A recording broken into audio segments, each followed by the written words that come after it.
यह बेहद शक्तिशाली मंत्र है। इस मंत्र के जप से जीवन को सुखी बनाया जा सकता है। ये क्वांटम फिजिक्स में भी प्रूफ हो चुका है, पर यह जीवन में विनाशकारी प्रभाव भी डाल सकता है। जब जोर जोर से नहीं किया जाना चाहिए। अलग अलग देवी देवताओं के अलग अलग मंत्र हो सकते हैं।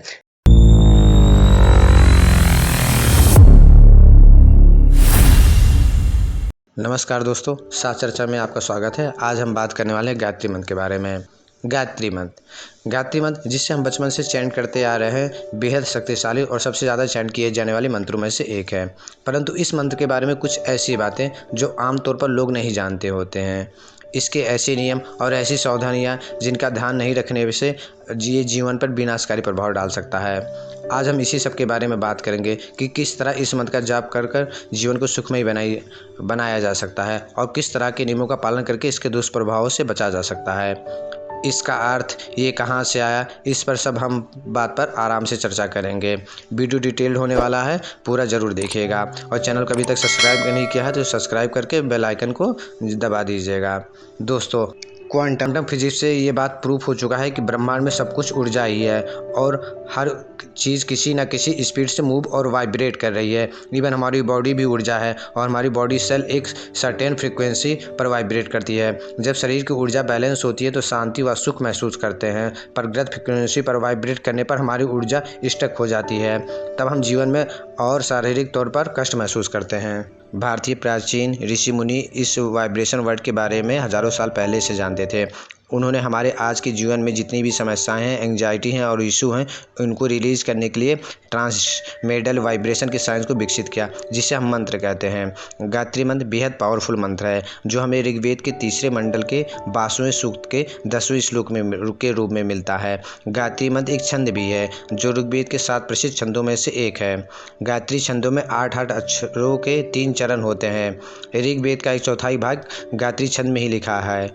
इसकी रचना विश्वामित्र ने की थी। वह गायत्री मंत्र जिसका हम पाठ करते हैं वह पूरे मंत्र का स्मॉल रूप है। स्क्रीन पर मौजूद मंत्र का ये हिस्सा देखिए, ये ऋग्वेद से लिया गया है। इसमें ओम भूर्भुवः स्वः ये यजुर्वेद से लिया गया है। ऋग्वेद की सभी सूक्तियों के स्टार्टिंग में छंद देवता या ऋषि का उल्लेख होता है। यह गायत्री मंत्र है। यहाँ पर अस्य श्री गायत्री मंत्रस्य विश्वामित्र ऋषि गायत्री छंद जप घन योगा विनियोगा।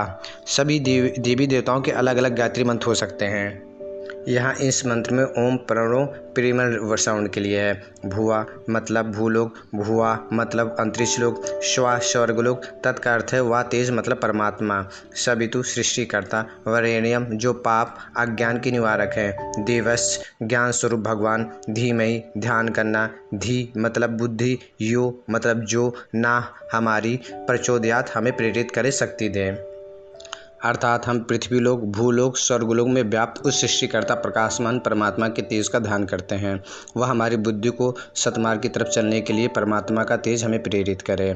इसके अन्य अर्थ भी बताए गए हैं जिन्हें आप स्क्रीन को पॉज करके पढ़ सकते हैं। गायत्री मंत्र के देवता सवित्र हैं। अब बात करते हैं देवी गायत्री की, जिन्होंने वेदों की माता कहा जाता है। देवी गायत्री हमारे मन में प्रकाश प्रदान करके अंधकार को खत्म करने वाली मानी जाती हैं।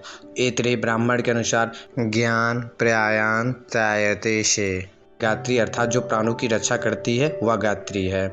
दोस्तों, शास्त्रों के अनुसार गायत्री मंत्र जाप से सफलता व समृद्धि प्राप्त होती है। ये विद्यार्थियों के लिए सबसे उत्तम बताया गया है। मंत्र जाप से जीवन की समस्याएं समाप्त होती हैं, क्रोध शांत होता है, एकाग्रता बढ़ती है, सूर्य की स्थिति कुंडली में मजबूत होती है, इत्यादि अनेकों लाभ गायत्री मंत्र से होते हैं। परंतु हमें कुछ चीज़ें ऐसे हैं गायत्री मंत्र जपने से पहले जान लेना आवश्यक होता है। दोस्तों, गायत्री मंत्र जाप गुरु द्वारा दिए जाने पर ही अधिक लाभदायक माना जाता है। इसके काफ़ी सारे नियम हैं।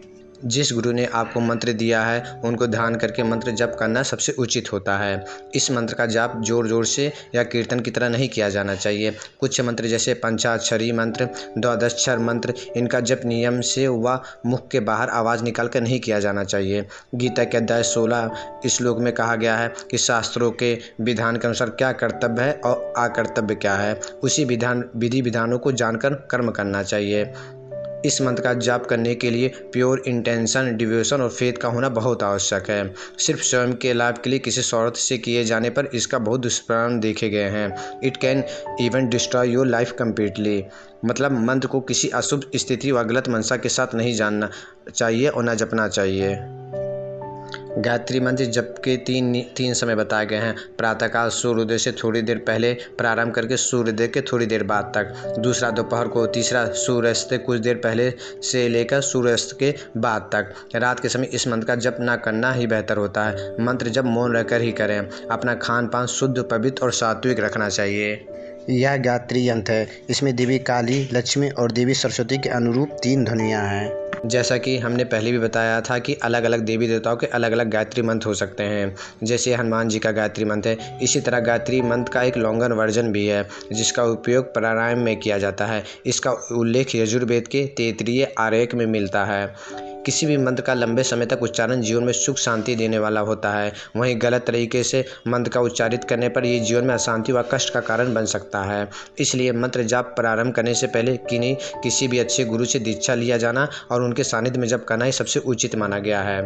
गायत्री मंत्र शास्त्रों अनुसार जप से आप भी अपने जीवन में सुख समृद्धि प्राप्त कर सकते हैं। और गायत्री मंत्र से रिलेटेड कोई भी क्वेरी हो तो कमेंट बॉक्स में आप पूछ सकते हैं। आज की वीडियो में बस इतना ही। अगर आपको वीडियो अच्छी लगे तो चैनल को लाइक, शेयर और सब्सक्राइब अवश्य करें। Thanks for watching. Her her Mahadev.